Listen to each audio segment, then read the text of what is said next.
Okay, It's all yours. So thank you, Glenn. I appreciate it. Hi, Mom. Okay, so again, my name is Crossley. I'm the Chief of Staff with Storied. And I'd like to focus on a couple of things with you today. First of which is kind of introducing you to Storied. Some of you probably, thank you very much, that's helpful. Some of you have probably heard of us before, maybe seen us at Roots Tech. This year will be our third year as a platinum sponsor of Roots Tech. And I want to share with you, particularly this audience, about why Storied is the perfect complement to the resources that you already have. I'm sure a lot of you are already members of Ancestry. You're definitely members of Family Search. You probably have subscriptions to newspapers.com. And I want to share with you why Storied and our sister site, which is newspaperarchive.com, will be of huge benefit to you.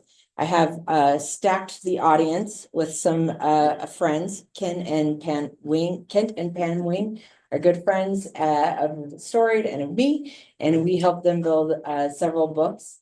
And my mom is here because she's discovered some pretty exciting things that wanted to share with everybody. So first of all, Storied is about 4 years old. The company started 4 years ago, but we launched this platform, which is storied.com 2 years ago. So we're really young in this business, right? Ancestry's been around for 30 years. They have hundreds and hundreds of employees and $5 billion. We've been around for 4 years. Well, 2 years this platform was launched. We have less than 30 full-time staff. And we are small but very mighty. And we work really hard to make sure that we are building what we think is a world-class storytelling platform to bring all of the work that you do with your family history, what you're putting on Family Search, what you're putting on Ancestry, and put it in a format that's consumable and shareable, and that it doesn't just end with whatever dates and information you enter in on the computer, that you can put it in an app. We have a really incredible app that you can share, and people can scroll through your family history and the stories of your lives the way that they scroll through Instagram or Facebook. It makes it really consumable and shareable, and makes it easier for younger generations to get excited about family history and what's happening previously and what's happening in their lives now. So that's just kind of basics about Family or Storied, but I did want to also share that the way Storied was started 4 years ago is that a company purchased Newspaper Archive. So a lot of you are familiar with newspapers.com because they have a partnership with Ancestry. We are similar in that we own newspaperarchive.com. So we have all of the newspaper records that newspapers.com doesn't have, and vice versa. Like about 80% of our content of newspaperarchive.com is unique to us. We have a lot of small town papers, really small town papers, and we are adding more content every year. We have a goal this year to add 100 million pages more of newspaper content. That's in addition to the Family Search partnership that was just announced. And we are doing another press release next week about it. And some of you may have heard about our new Family Search partnership because you may have received an email or may have heard about it here in the center. We did a test to about 60,000 people saying, hey, you now have this service, come check it out. And it was just a test. Obviously, the Family Search pool of family is quite big. There's millions of people who are involved. So we just tested it and it blew up. Like, it was incredible. The response that we got is thousands and thousands of people were signing up for accounts. They were setting up trees. They were starting to tell stories. And that was just a small test.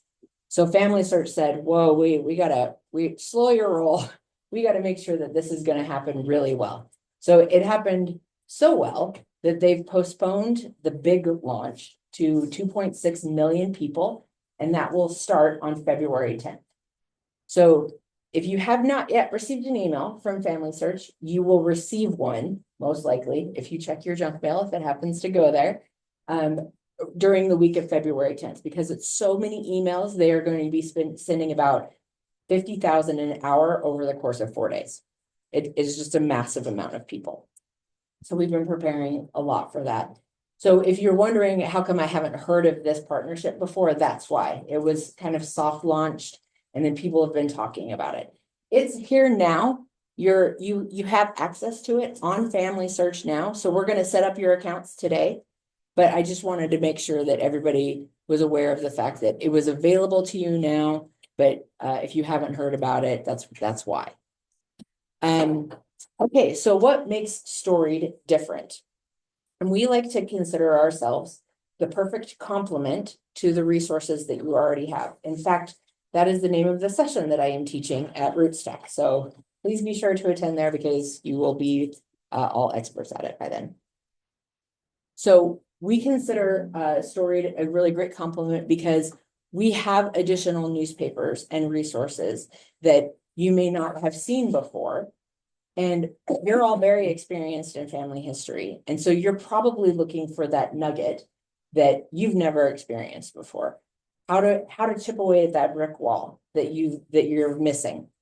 You all have access through Family Search, through Ancestry, to all of the census records. We have those as well.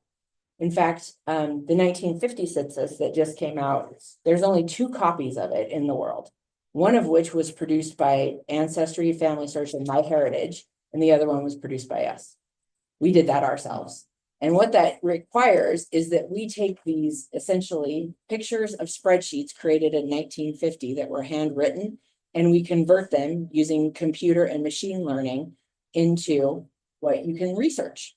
So this is storied.com, and this is, I'm going to point to this here. So there's a couple of things that you can do here that are really exciting once we get you connected. Our main driver is storytelling. So we want you to be able to tell your stories. The main way that you do that is by having a tree. So this is my personal account. Don't judge me. So these are some of my trees. This is one that I manually created. So this, I'm highlighting my dad here. Here's me, my siblings. Me and my siblings, and then there's my mom, and then there's our family members, and it can go back as far as you want. There's different ways you can create a tree. You can start a tree through manually entering information. This is really helpful, especially for people who have never started family history before.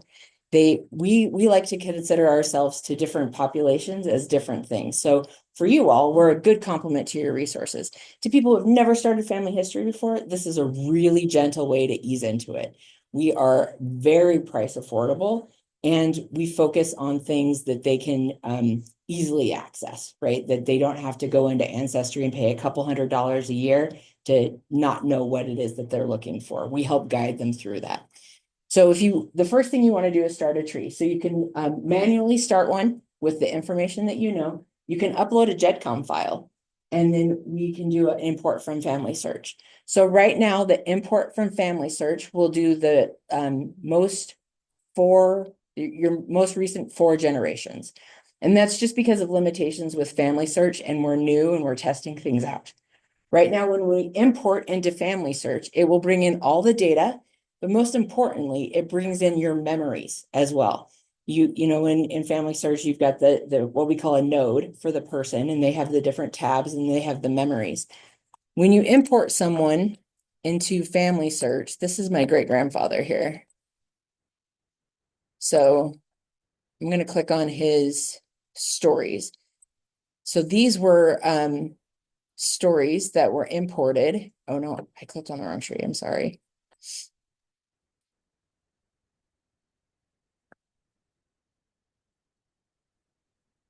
See, this is his wife.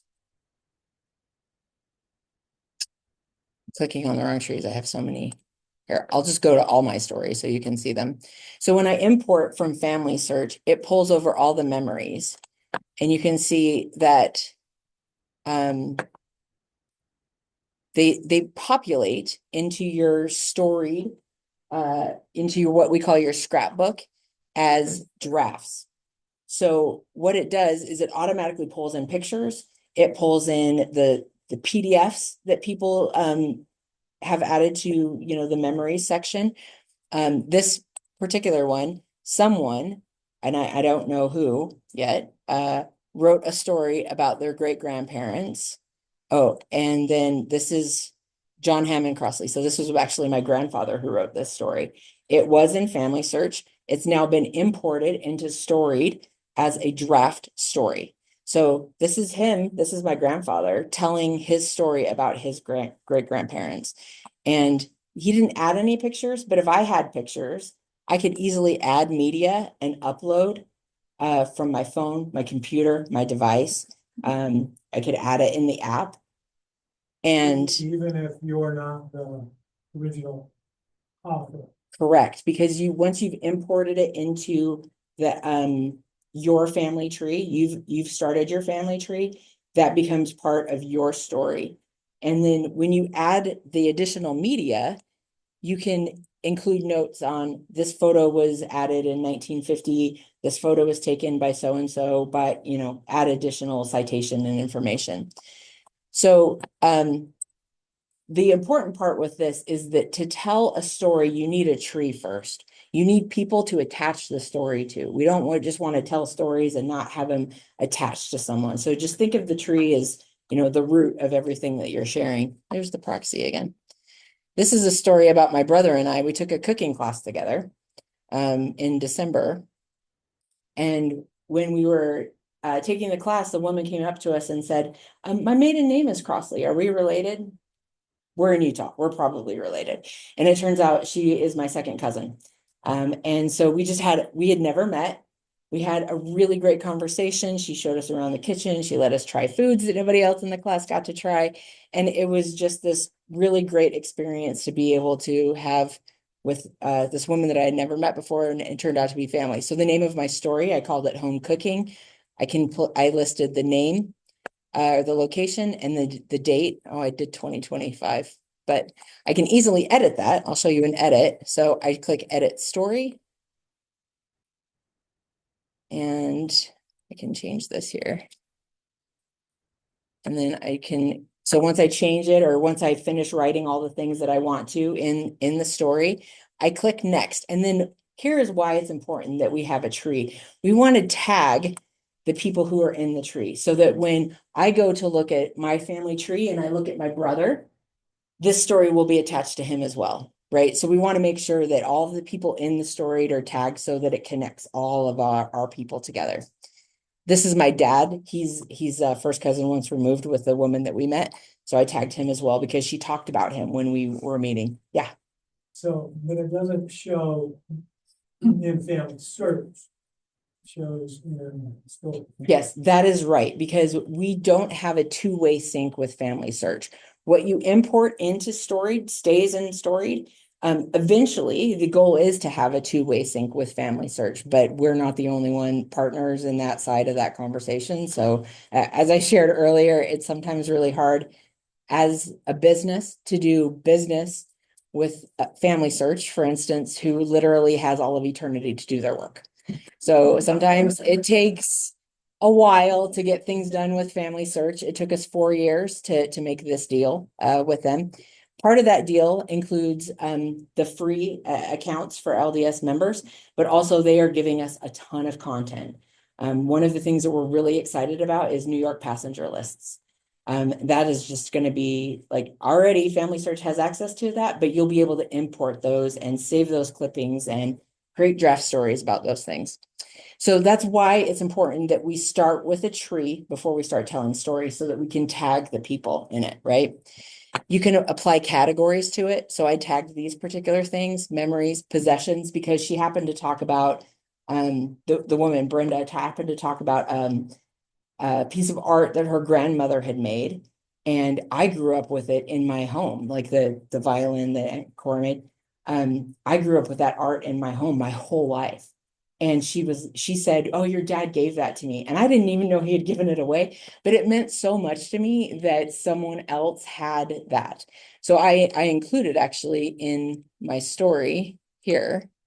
I can't see it right here. There's a tiny picture of me, but in the background is this piece of art, right? So this picture of me when I was a baby doesn't, make sense unless you read the story. But this piece of art that you can't really see in the background here, was important to the story that we told.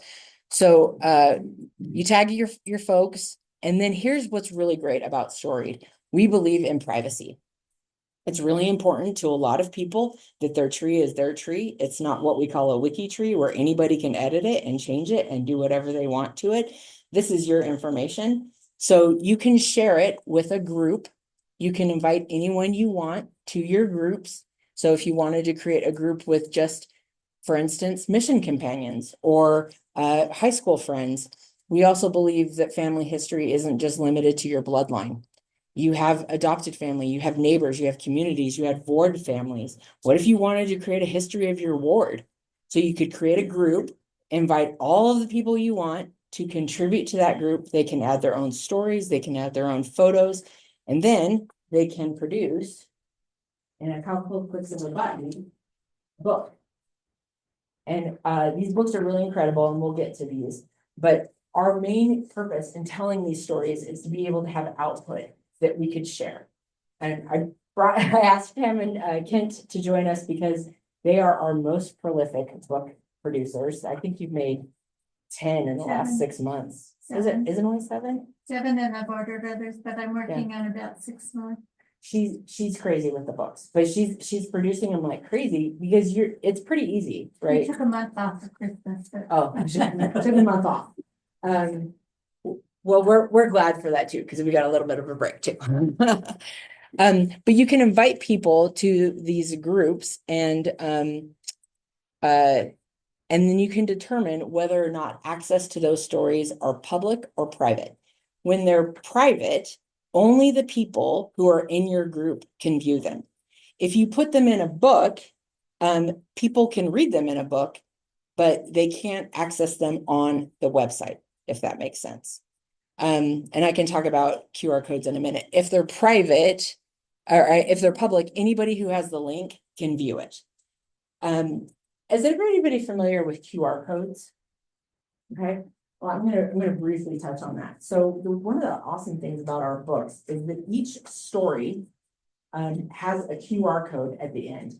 So a QR code is a little tiny thing that you scan with your camera phone, and it takes you to somewhere on the internet.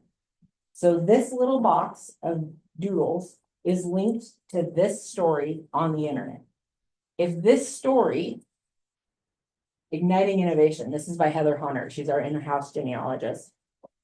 If this story is made public and you scan it on your phone, it will take you to that story. However, if you have a story that you've marked as private and anybody has a copy of this book and they try to scan it, they'll get a pop-up that says you don't have access to this story on the internet, right? They can look at it because you printed a book, but they don't have access to view it on the website. So we really try to be very careful about who can access your stuff. Glenn actually asked me a question last night. You can see, I'll back up. I'm going to click done here and go back to, that's saving.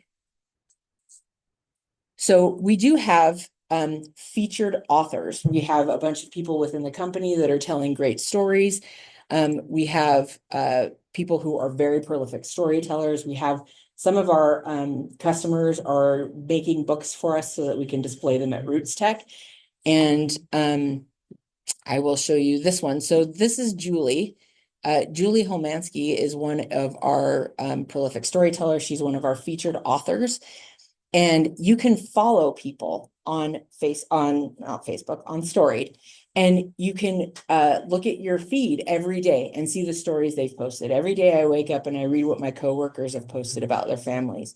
So it's very interactive.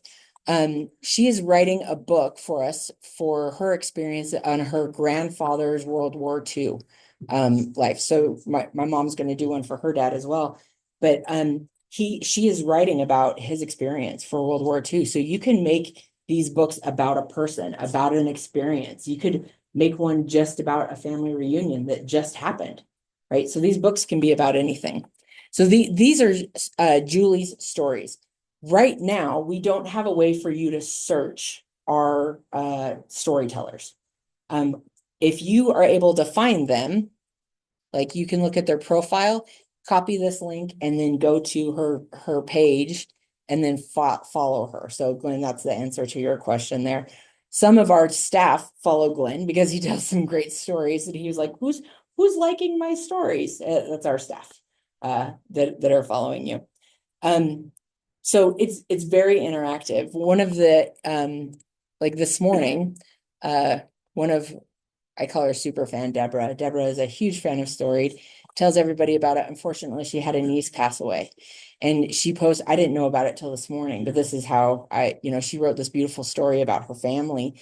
And, I woke up this morning and was able to post this to her. So this was the comment. This is her story. These were the people that she had tagged in it. And then I was able to leave a comment on it. So it's very social and interactive because that's how we are as family, right? And when I say family, I'm talking about the whole world where we interact with each other in that way. So our focus is storytelling, and we have several ways that we can do that. Before I go on, does anybody have any questions thus far? Okay, all right. So we have several ways that we encourage people to tell stories. So how to input.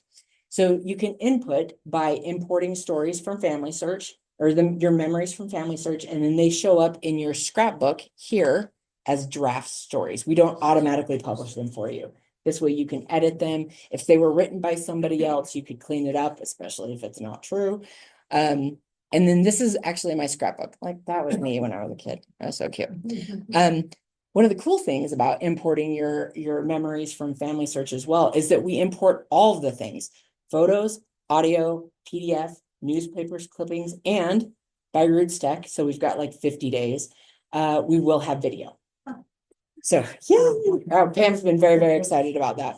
I know the first video I'm going to upload about, was it 2 years ago we had the family reunion in Idaho?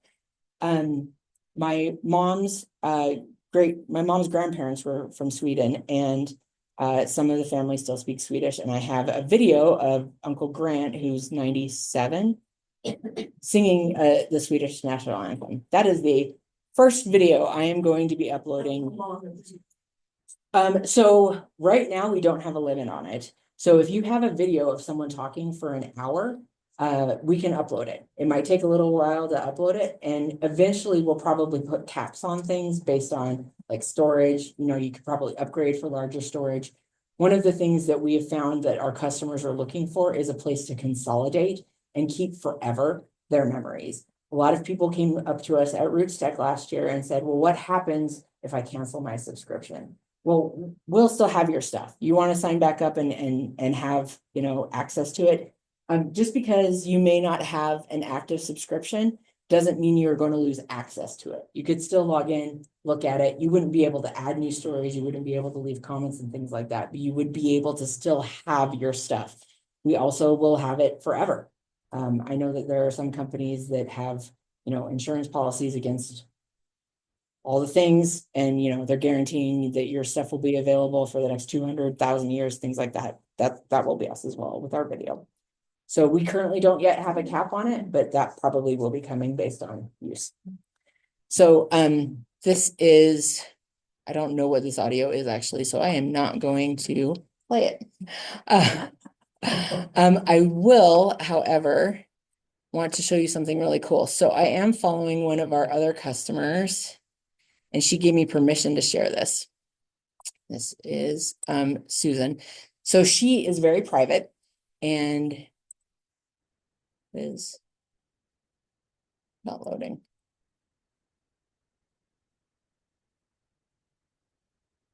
That's probably just starting. Okay, we'll wait for a second. When that loads, she's in her early 60s, I think, and she has recordings of her great grandfather reading some poetry that he wrote in the 1920s, and he's British, and the audio sounds terrible, but she had it professionally cleaned up a little bit. And it's incredible. This is all right. What I'm going to try to do is I can also access this on our app. It's called Storied Family History. We're the only family history company that's red. We wanted to stand out a little bit. So I'm just gonna quickly see if I can jump to Susan. And play this. I'm gonna disconnect from the internet. I think the internet's a little bit slow here.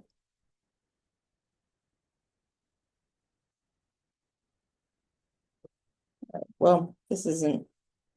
Are you connected to? I disconnected it from my phone. This is connected, but it's not loading for some reason. Oh, there it is.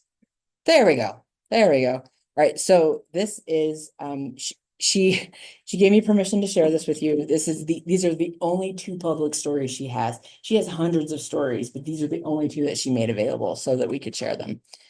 So you can see like the privacy levels that we have within this.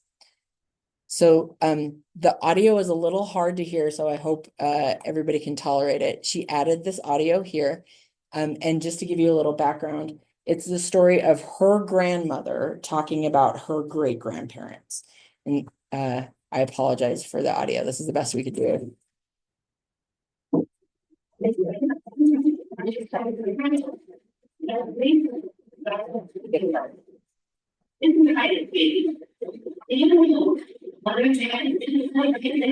Okay, that sounds terrible over the speakers, but I hope you could hear. She said, "This is Ida speaking," and she's got kind of that like lilt to her voice that, you know, old school. If I can pull this up and play it on the computer, it's much easier to hear, but it's incredible to be able to look at that picture and know that their daughter is talking about them and celebrating their golden wedding anniversary. Those things are priceless. And when we are able to add video, that's even better.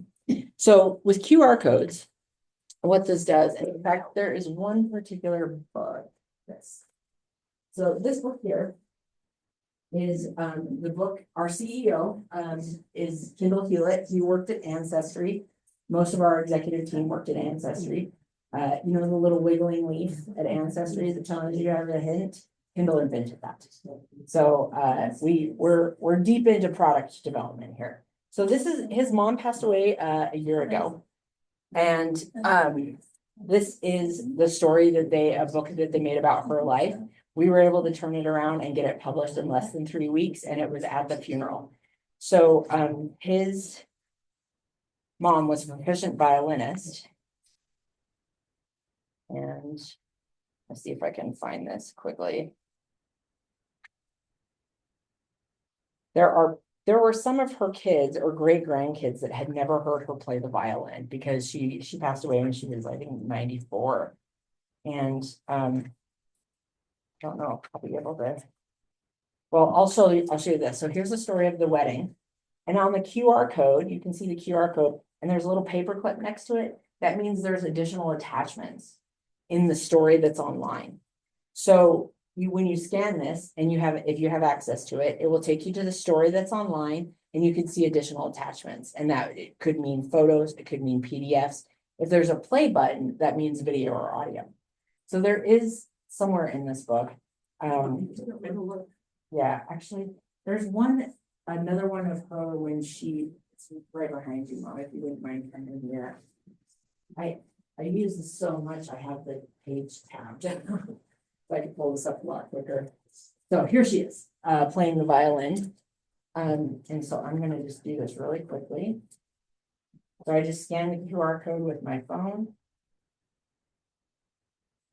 Trying to get my finger. Yeah.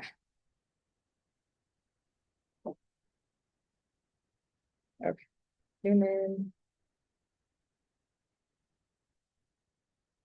There we go. Okay, so I scan the QR code. And it took me to the story on Storied. So here it is, right? This is exactly this one is it looks like this. I'll just run through the rest. So it says here that there are 12 audio files. So all I have to do, and so say I'm a great grandkid. Yes, that's the exact one. I'm a great grandkid at the funeral, and I press play.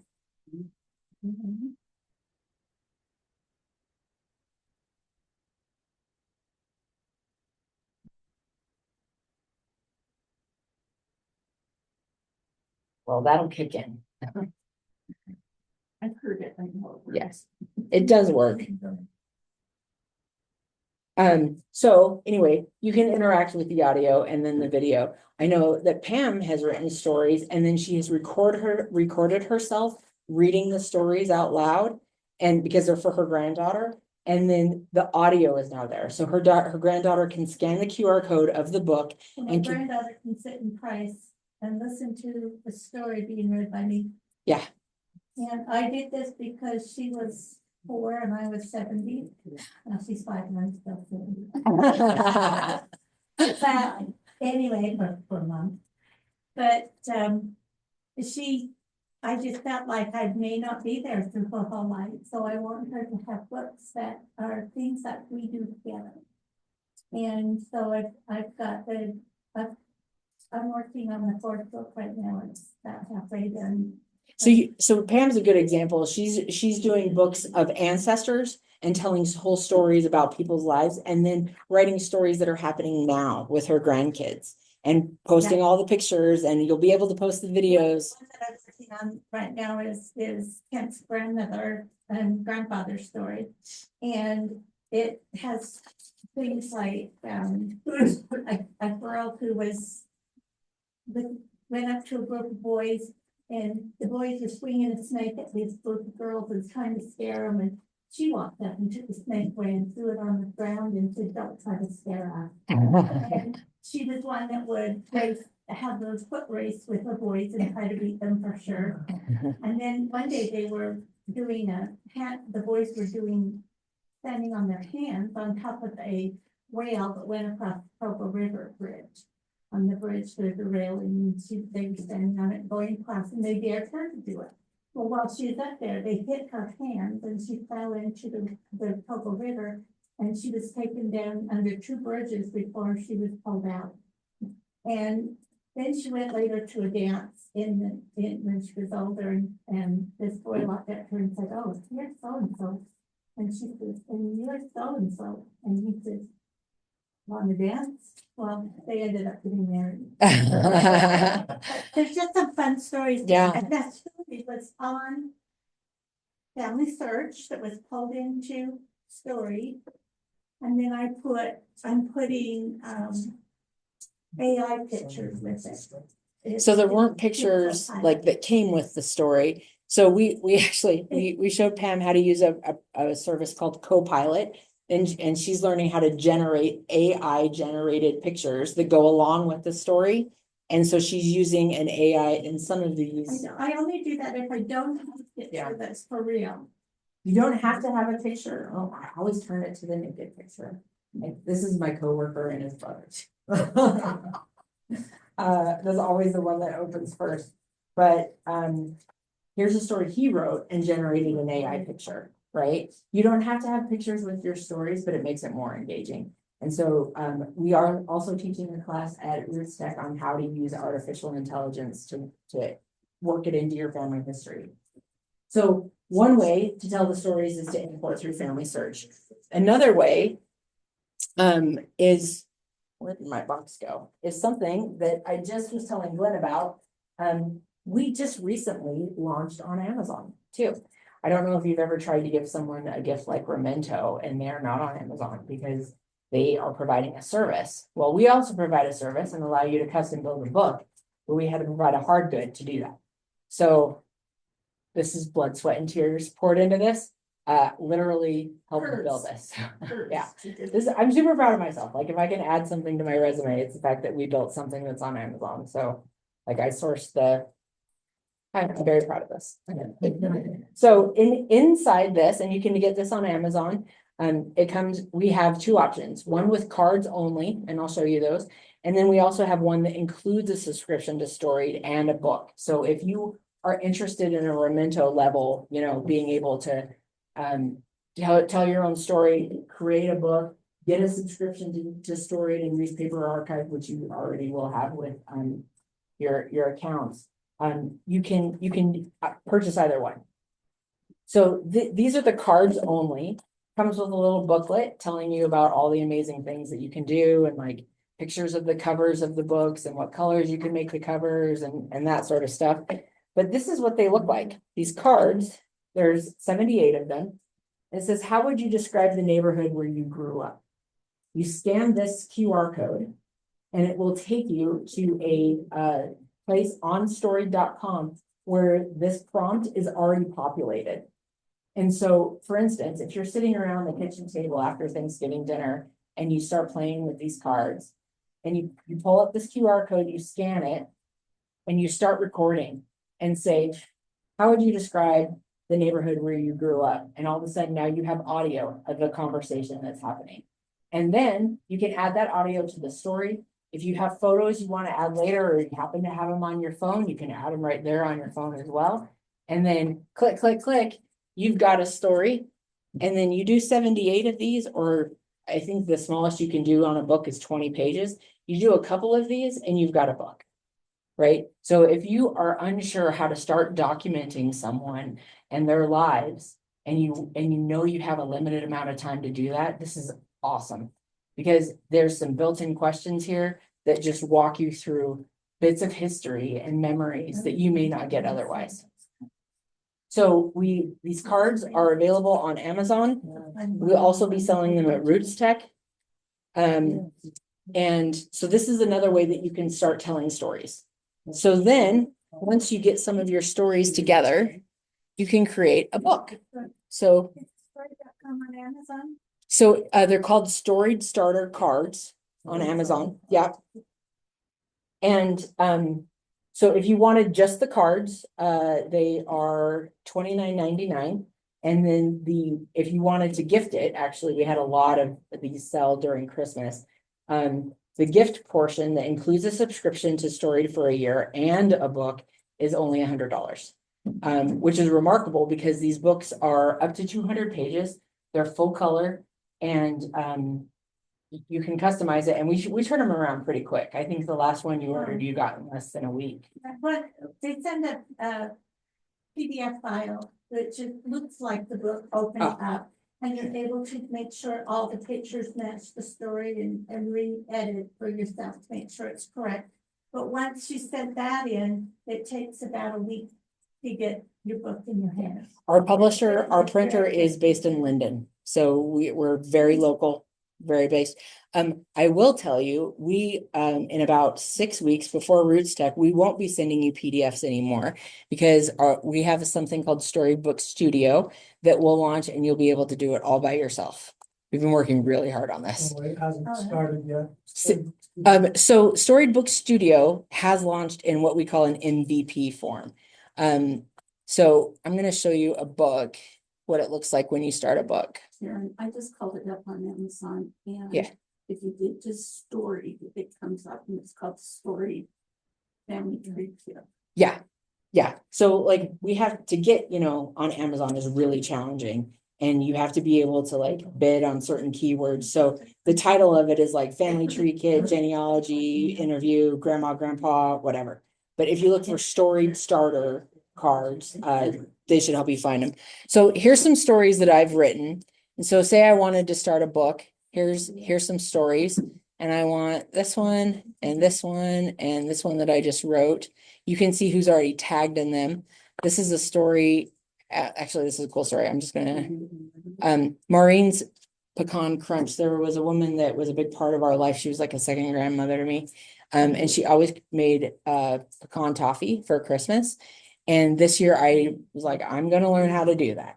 And I did, and I was able to print my own QR code and I put it on all the packages of toffee that I gave out. And so people were able to scan the QR code and go to the story on Storied, see her original recipe, read the story that I wrote about why it mattered to me. This particular picture that you can't see here is actually her original recipe with my mom's notes written on it. So like it's this multi-generational thing. Here's the story of me making toffee, my mom's notes, Maureen's original recipe, and I was handing it out to people. And so their experience was not only eating the toffee, but then finding out about my family. So these are all exciting things. We also have a template when you create one to create specific recipe books. So this is formatted specifically for recipes. You can import it. They've got the ingredients, they've got directions. We also are going to start doing templates for baby books, for wedding books. You wanted to give somebody for a wedding, you wanted to give them story starter cards and a wedding template book. Go for it, right? That's such a great wedding gift. Let me show you how quickly, I'm gonna back out actually. So when you're looking at a story, I'm gonna pull one up. So when I'm looking at this story, right now, the only way that you can see what it looks like in a book is by going to Storied Preview, and it will pull this up. This is what it would look like. This particular story would look like in a book. When it loads. There we go. That's what it looks like. So there's always two images right now are on the left-hand side. They're always on the left-hand side. That's one of the reasons why we can keep the cost so low, is that we have like the same format. If you have one picture, it will be full, like the full page. If it's just a smaller picture, it would be in the middle. If you have multiple other pictures, you can add up to 100 pieces of media per story online, and you can constantly add to it. So I've got, with this particular story, I've got 4 pictures, but say all of a sudden Brenda was like, oh, I have a picture from our night together. I'm going to send it to you. I can add it to this story, and it wouldn't be in the book because I didn't publish it in the book, but someone could scan the QR code and go to this living story that's on Storied. So you can constantly add and update the story on the website. The book is just a snapshot of when you printed it. So again, I'll backtrack and open the print preview, and this is what it would look like in the book. When our studio launches, you'll be able to see what it looks like with all of the stories stacked together. You can change the order, you can move them around. And then if you find a spelling error, you can go in and change it right away. And then you hit submit and it goes directly to our printer. No more talking to Jordan. Yeah. Jordan is one of our designers, and he's been hand building books for us right now. So I know that some people have talked with him quite a bit. So yeah. One thing I've noticed is that if your story goes to a second page, it always page breaks at the end of a paragraph. So that sometimes you have a whole lot of white space below. I'm just wondering if that. You know what I mean? Well, so like if this story, that last paragraph. I'm going to see if I can find a longer one to see if we can go ahead. I wanted to see if I can show an example of what you're talking about. That last paragraph continues on to the next page. It will not page break in the middle of the paragraph. It will send that whole paragraph to the next page, leaving a lot of white space in it. Yeah. Okay. I will share here in a minute. So I'm going to briefly talk about this. This is another thing. I haven't told anybody in my family I'm doing this. My nephew is on a mission. He's serving in the Philippines, and I'm taking his letters home every week, and I'm uploading them with the pictures. So you can see like this is written by him. And I've created his companions. You can tag them. And you know, they don't know that they're in here yet, but that's part of his tree, right? These are people in Jackson's tree. So this is his whole story. And then at the end of his mission, I'm going to take all of his stories and click, select all, hit print. And he's going to have a book of his and all of his emails home and all of the photos. So here, Glenn, I think this is, I'm going to click Storied Preview. So this is a really long email. And I think it will highlight what you're talking about. Don't tell anybody, Mom, I'm doing that. I wanted to surprise Jackson. So there's his long email, right? And so it does break in the paragraphs, and you see that it kind of goes into this 3rd page or 5th page, actually. So what would happen here, and you can see that in some of the books, is that the page on the right, if there's nothing on the page, it will always be blank. We put a big page number on there so that you know, like, we purposely left it blank. But again, we do that so that the pictures are always on the left-hand side of every page, every story that's told. And that allows us to keep the costs really low because we're not like custom building like every single little thing, and the printer can just whip stuff out pretty quickly and efficiently and cost effectively. So in terms of like checking on the page breaks, I'll have to check with the team about how they're going to do that, but some of that is based on the printer. So I can check on that for you, Glenn. Okay, so important things, ways to input, family search memories, telling your own stories, scanning the QR codes on the cards, and then uploading pictures on your app. The app is really convenient. You can even start building your book on the app, and you can share your stories. If you click here, all right, so here's this story I just told you about. I can click in the upper right-hand corner, click share.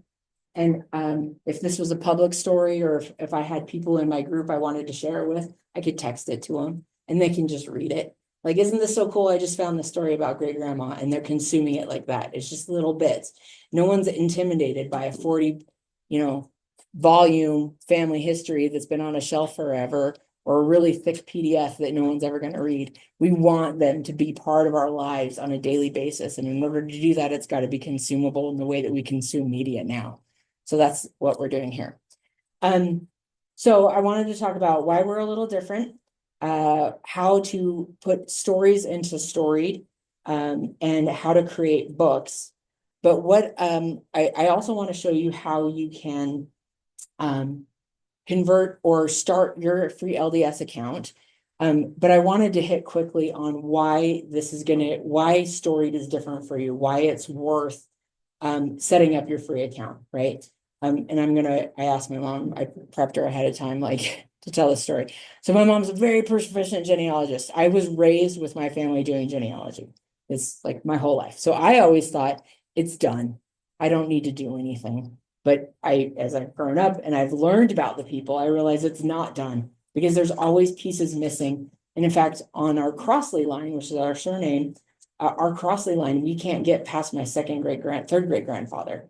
We have no idea. Like third great grandfather of our family name, no idea about anything. It's a whole DNA thing. My dad's searching it out like crazy. But there's brick walls.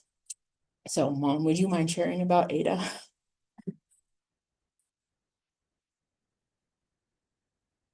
I'm not as eloquent as Carron, so. I have, If you could stand over there so that you're on the camera. Oh, where's the camera, Glenn? Oh, it's in the computer. Oh, This is where you were standing was. Mom is right here. Okay. Do you want to have Okay. a seat? oh no, I'm fine. Yesterday, my husband was repairing one of a myriad of things that fell apart over the weekend. It was a jinx weekend. And he was futzing around trying to fix this thing, and he finally went out in the garage and grabbed another tool, came back in and fixed it just like that. And he said, "Isn't it interesting?" He said this 1,000 times, how easy things are when you have the right tool. And I think that Storied is one of those right tools. I have this is my second great grandmother. And this is how I've always thought of her, as just this stern woman. She left my great grandfather and the kids and went on to the gold fields in Montana and married 4 other times. She never divorced me, but she married 4 other times. And we've done genealogy. I'm not proficient, but I get it done. And I had searched out her family and her 9 siblings and their spouses. At the time, 47 grandchildren and 53 great grandchildren. All of that found, but I never did anything with her. We got the work done. That's all I wanted to do with her because she was just neat, just black and white. But just of recently, I was been really prompted to find out something about her. Unwillingly, I went online. First of all, this picture, I thought, well, this is interesting. At the bottom, it says Haynes and Fargo, North Dakota. Now, this woman was like the cattle queen of Montana. And I knew she was buried in Wisdom, Montana. And the family story was that she had a cattle ranch in Montana. And I tried to see if I could find anything about this story. Why was she, I mean, this picture, why was she in Fargo, North Dakota? Well, it turns out that the photographer created what was called a traveling palace railroad car, where he went out west. This is from the Helena, Montana newspaper, and a little advertisement for Haynes Traveling Palace. And it was so great because it was in Helena, Montana, where it turns out she lived. And this was on Story, This was all on Storied. in the newspaper archive, which is what, those smaller newspapers were not available. This is the first time she's seen it. This is a story. This is about how they would come and take the photographs. You could get 12 for $4. You'd have them done in time for Christmas. It would be just perfect. So this was actually a studio photograph. And I thought this was really interesting. It said that the Helena streetcars decided to provide a service where it says the streetcars are doing an extensive business on conveying to and from the many ladies who of late have been visiting Haynes Transient Studio at the depot. The trip is most pleasant, no charges being made for transportation, and the visitor is repaid with any time lost by inspecting the excellent samples of photographic art material. So it was like a girls' trip. Day trip, out having a party. So that was really interesting. I also found that her second husband, now her first husband, my great-great-grandfather took the kids back to Illinois. They were living in Colorado at the time. He was serving in the Civil War, the Colorado Cavalry, when she dumped him, left the kids. And he took the kids back to Illinois, where the youngest son died, and then he died shortly thereafter in a tragic accident. But her second husband, I found the description of his murder. He was a blacksmith in Helena, and he was shot and killed by a disgruntled customer. And this was all of the newspaper articles about this kid. He went by Kid Tunnel, I think Tunnel. And it talks about George Jones, the second husband, lived long enough to name who shot him. So witnesses saw that they shot him. Newspaper article said he lived long enough. He was really fortunate that the people didn't kill him the first night and string him up. But his trial and everything, and he was acquitted and got off. He never served any time for killing George Jones. No, I'm sorry to interrupt you. We've only got 5 minutes. Oh. But you wanted. But anyway, it goes on to talk about her third husband and how he was sent to jail and escaped from jail and ran off to Chicago. Her fourth husband was tried and sent for 27 years for embezzlement. And her fifth husband, I haven't been able to find anything on. So anyway, that was all of a sudden, she is no longer this black and white photo. She's colorful. She is really colored. She could be an episode of Yellowstone. This one I just found. I have searched for years. This woman, Adeline Adams Damon. 7 other names. Yeah. I've searched the Adams line, and everybody's named John Quincy Adams and John Adams and Benjamin Adams. And I've searched and searched and searched. It was just the other day I found an article on a little tiny newspaper from an obscure town in Illinois mentioning the line. And I now know the direction in which to search. I mean, she's been searching the Adams line like, I was in Boston and she's like, hey, I need you to go do this thing for me. Like, I was in Boston searching for family and she found an article on Storied.com. There are nuggets that you haven't yet discovered in newspaper archives, so you're definitely gonna wanna sign up And and I get your learned so account. much. Yeah, thanks, I appreciate it. So, I have recorded a video. I'm gonna share it with Glenn. He said that if I share it, here, it won't be on the Zoom recording. But how to set up your, Storied account. I can't do it, on this site, but if you go to Family Search and you're logged in,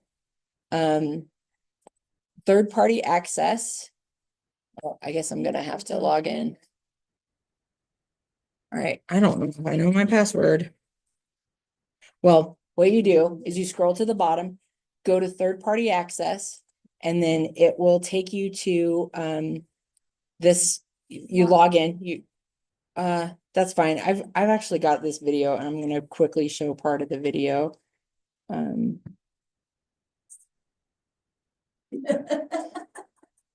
Okay. So I'm gonna see if I can do this. So I'm sorry, Glenn, this won't be in the video. So hopefully you can see a little bit, but I filmed myself in the parking lot creating an account. So I authenticated my Family Search account, and then it took me immediately to their site where it's like, here's your resources. Storied's here on the right-hand side. There's Mine was down at the bottom under Solutions Gallery. oh, really? Okay, well, there is a website, it's familysearch.org/access/storied.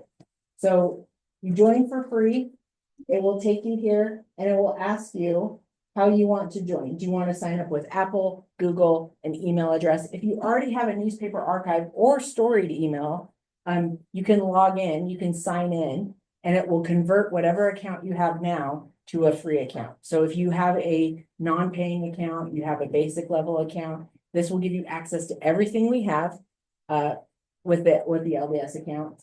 The only thing that is not included, excuse me, and I'll share this video with Glenn if he wants to distribute it. The only thing that's not included with your free LDS account is a book, but those can be purchased. When we did the test that I mentioned earlier, we had a deal where you could buy a book. I think, what was it, Glenn? Was it 50 bucks? Yeah, so we had a deal. We are going to re-present that deal when we go live in February. So within the next month, we will have a deal for those who have LDS accounts to purchase books for $50. Also, say you have this on your coffee table here. In the back, if someone were to see it and want their own copy of Grandma's Story, they can scan the QR code themselves, they can order it themselves, and they can get the book delivered to them themselves. You're not collecting money, you're not like making sure that you're ordering it wherever.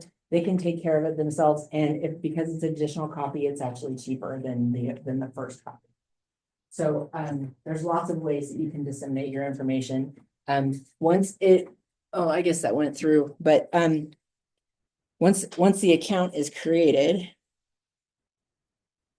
I'm gonna forward here because it's still creating the account. So this is our CEO. Oh, that's not there. It's here. This is our CEO. So it created the account, and in the background, you can see that I imported my family search tree, and it's starting to populate. And so you can see names pop up in the background. Meanwhile, he gives a 1.5-minute speech and then turns it over to Heather, our in-house genealogist, who talks about how you can best use Storied. So this will walk you through all of it.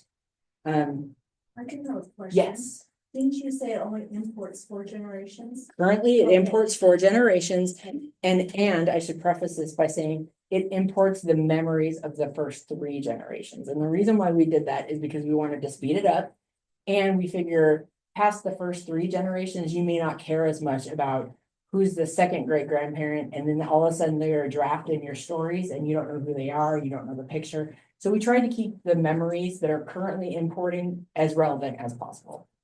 It's only the direct line, it's not. We are expanding that, and I can't tell you right now where they are in that level.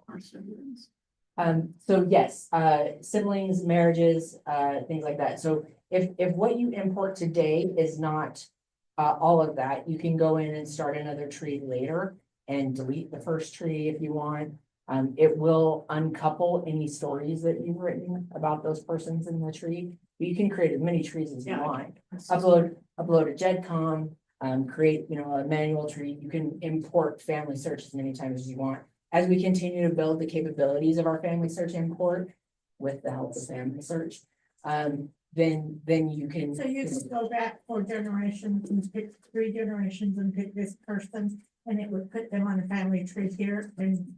No, not yet. When you authenticate your account into Storied, it pulls in your tree. You become the home person is what we call it. So it would be the 3 generations. You can always go family search and get the stories anyway and put them in. Yeah, you can definitely do that manually and put that stuff. If you have massive trees, like I'm sure most of you do, I would suggest starting with a GEDCOM. Because it will import all of the structure. We've imported the largest trees I've ever seen in my life, like just hundreds of thousands of people. And we've been able to import it and all the data is there and then they can go in and do what they need to do. But we really do try to focus on what's immediately important to you and sharing that story. So, anybody have any questions? I know we're running a little late, but yes. You know Laren Brown? Yes, I He's love my son. Laren. I'm gonna have to talk. Laren, is our, chief operating officer and head of content. So he is the one in charge of securing 100,000 pages for us, or 100 million pages for us this coming year. So good luck to Laren. What else does he do? Oh, everything. He's in charge of our sales team. He's our head of content and he's head of operations. So I'm in charge of our hard goods. And he's helping me with inventory there, so. Do you guys go out and talk to people about the newspapers that are in certain towns and things like that? We do it. We actually have a content acquisition manager and that's her job is to. At Spanish Fork Times, because I've heard that there are. So Utah's tricky. Upstairs in an attic and. The Spanish Fork Times.